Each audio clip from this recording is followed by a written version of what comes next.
آپ کوئی فساد والی بات نہ کریں پر خود تو نظریاتی طور پر پختہ رہیں. یہ تو نہ ہو کہ جیسی ہوا چلے آپ بھی ویسے ہو جائیں.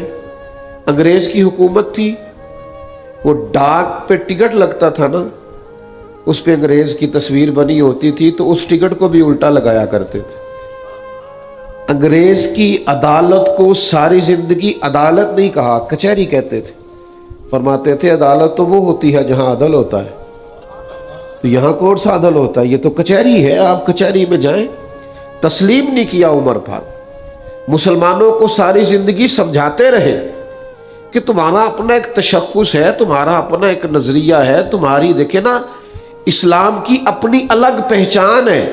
آج مسلمان اس پہچان سے عاری ہوتا جا رہا ہے. یہ سر پہ پگڑی باندھنی ہے نا تو سادی پگڑی باندھ لیں, ایسے نہیں کیا اسلام نے. نبی پاک علیہ السلام نے الگ تشخص دیا, تم مسلمان ہو, تمہیں ہر وقت مسلمان رہنا. حضور نے فرمایا یہودی بغیر ٹوپی کے پگڑی باندھتے, تم نے ٹوپی پر پگڑی باندھنی ہے, یہودیوں کی مخالفت کرنی. تمہارا اپنا نظریہ ہے, تمہارا طرز زندگی ہے, تمہارا طرز حیات ہے, تمہیں اپنے طرز حیات کی طرف لوٹ کر پلٹ کر آنا. یہ داڑھی اور مونچھیں رکھنی ہے نا, تو حضور نے فرمایا مونچھوں کو پست رکھنا, داڑیاں بڑی رکھنا, ذرا یہودیوں کی مخالفت کرنا, ان کے طریقے پر عمل نہیں کرنا. یہ سر پہ بال نکالتے تھے تو عیسائی اس طرح کی مانگ نکالتے اور یہودی اس طرح کی نکالتے. فرمایا تو بیچ سے نکالو. ہمارا خاص ہے ترکیب میں قوم رسول ہاشمی, ہمارا ایک تشخص ہے, اپنا ایک طرز زندگی ہے, اپنا ایک طرز حیات ہے. ہم کو طفیلی لوگ ہیں کہ جو فیشن رات ٹی وی پہ دیکھا سویرے کر لیا. ہمیں سارا کچھ ہمارے محبوب نے عطا فرمایا ہے, ہمیں ہر چیز وہاں سے لینی.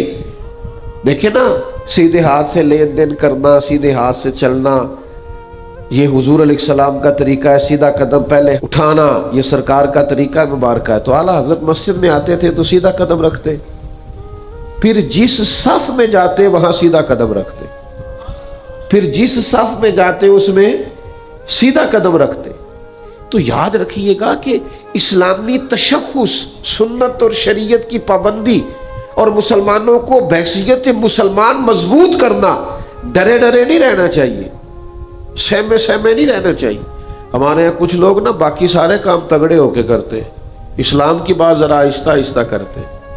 آپ تو اپنی برادری کا نام بڑا تگڑے ہو کے لیتے ہیں, تو غلامی رسول کا نام کیوں ٹھنڈا ہو کے لیتے ہیں. خاص ہے ترکیب میں قوم رسول ہاشمی, ڈٹ کر اپنی نسبت کا اظہار کرنا اور فکری طور پر مضبوط رہنا. یہ پیغام دیا اعلیٰ حضرت بریلوی. آپ کمزور نہ پڑے, کہیں کچے نہ ہو, آپ کے مزاج کے اندر کہیں کمزوری نہ آئے, آپ بحیثیت مسلمان ہمیشہ اپنے آپ کو مضبوط رکھیں. یہ ان کی سوچ تھی. اور ہر میدان میں مسلمانوں کی قیادت کرتے. وہ فتویٰ لکھتے تھے, فتویٰ. یہ آج کل جو لفظ فتویٰ ہے اس کی تشریح عوام کرتی ہے, وہ تشریح درست نہیں ہے کہ مجھ پہ فتویٰ نہ لگا دینا, مجھ پہ فتویٰ نہ دے دینا. فتوے کو کیا سمجھتے, فتویٰ تو دینی رہنمائی کو کہتے ہیں.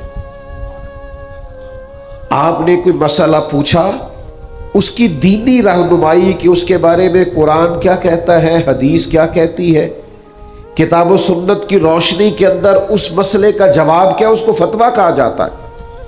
اعلیٰ حضرت رحمت اللہ علیہ نے 13 سال کی عمر سے فتویٰ لکھنا شروع کیا.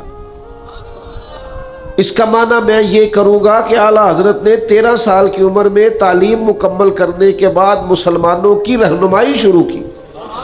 اور وہ ایسے نہیں فتویٰ لکھتے تھے, اعلیٰ حضرت کی ایک ایک سطر کو کھولا جائے نا, ایک ایک سطر کو, یعنی کتاب کی ایک ایک سطر کو, تو شاید 20 کتابوں کے حوالے نکل آئے.